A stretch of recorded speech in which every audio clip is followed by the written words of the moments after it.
Although their names are interchangeably used, cement and concrete are entirely different products. In fact, cement is one of the primary raw materials used in the production of concrete, along with water and aggregate.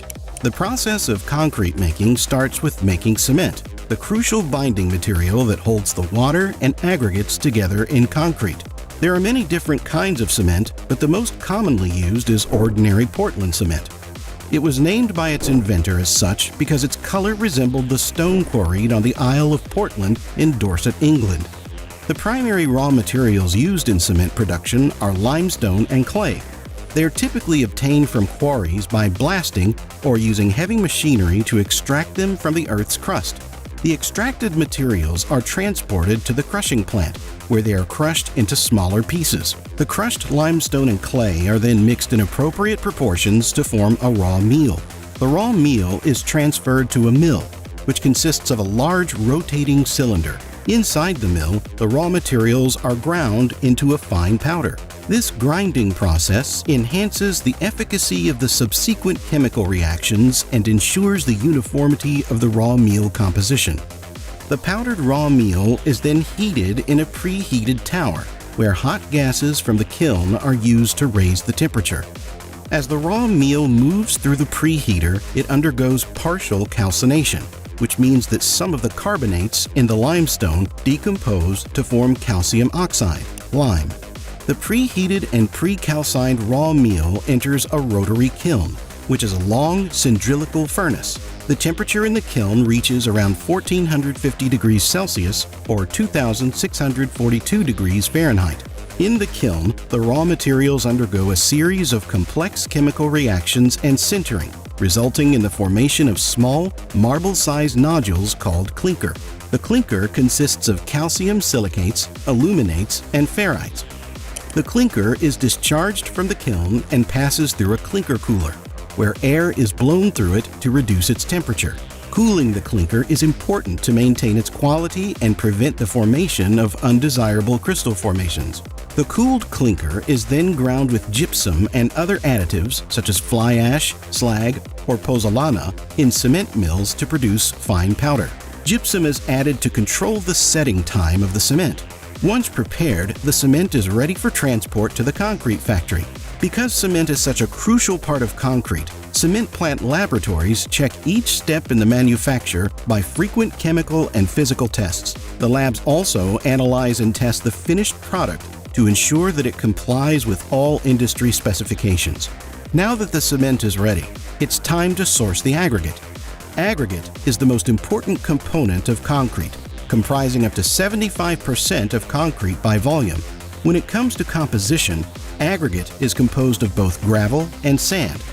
The sand is added so the spaces in between the gravel are completely filled, thereby giving the concrete stronger bonding and consistency. A well-graded aggregate, which is a balanced mixture of coarse and fine particles, reduces the requirement of cement, thereby making the whole process much more cost-effective. Now is a great time to talk about the hidden stars of concrete manufacture, the admixtures. These chemicals offer a range of advantages and may be added to concrete to improve its properties. Plasticizers give the concrete greater workability, which refers to its ability to be easily molded and placed without segregation or excessive bleeding of water, allowing it to reach congested areas. Accelerators or retarders are another type of admixture that fasten or slow down the setting time for concrete. Due to the fact that concrete cracks under tension, many chemical additives have been developed to increase the tensile strength of concrete. Concrete may also be strengthened by using fibers made of stainless steel, glass, and carbon. With the raw materials all there, concrete production can finally begin. The first step is to measure the proportions of cement, aggregate, admixtures, and water based on the desired strength and characteristics of the concrete. In fact, concrete mix design is an entirely different discipline dedicated to finding out the right proportions of raw materials in order to reach a target tensile strength. Moreover, building codes have been developed that specify the ratio of cement, aggregate, and water based on the different types of construction. The next step is to mix the ingredients thoroughly to create a uniform mixture. Traditionally, this was done manually using shovels on a flat surface such as a concrete slab. However, nowadays, concrete mixers are commonly used, which automate and speed up the process. The mixing process ensures that the cement particles are evenly distributed throughout the aggregates.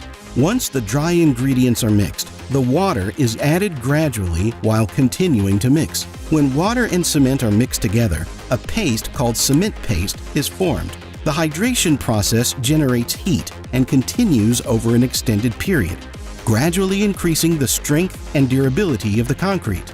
The mixing process continues until the concrete has a uniform consistency. During this step, it's important to check the workability of the concrete. The consistency of the concrete can be adjusted by adding more water or dry ingredients as necessary. Once the concrete is mixed and has the desired consistency, it is transported and placed in its final location. This can be done by pouring it directly into formwork, molds, or by using specialized equipment such as pumps or conveyors. During the placing process, it's important to avoid segregation, which is the segregation of coarse aggregates from the rest of the mixture.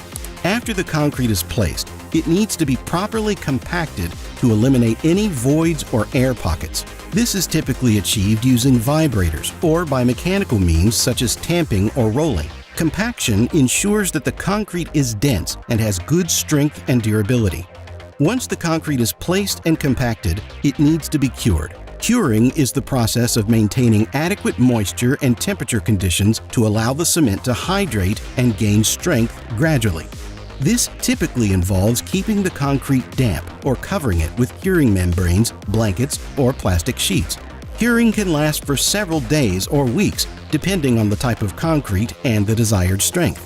After the concrete has cured sufficiently, various finishing techniques can be applied to achieve the desired surface texture and appearance. This can include techniques such as smoothing, leveling, troweling, or applying decorative finishes. Owing to its versatility, cement is the most widely used construction material.